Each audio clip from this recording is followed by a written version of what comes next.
Today, let's find the derivative of y equals x squared ln x.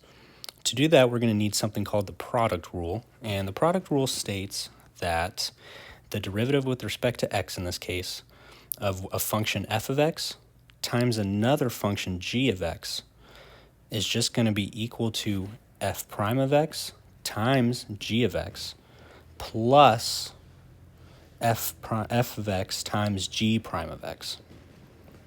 And in the case of looking at y equals x squared ln x, we can think of f of x, for example, as equaling x squared, and we can think of g of x as ln x.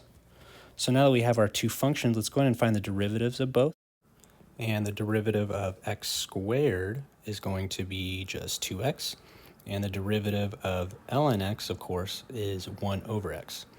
So now let's just plug it into the formula, and we're going to get that the derivative with respect to x of the function x squared ln x is just going to be equal to 2x times the original function ln x plus the first, which is just going to be x squared, times the derivative of the second function, which is 1 over x.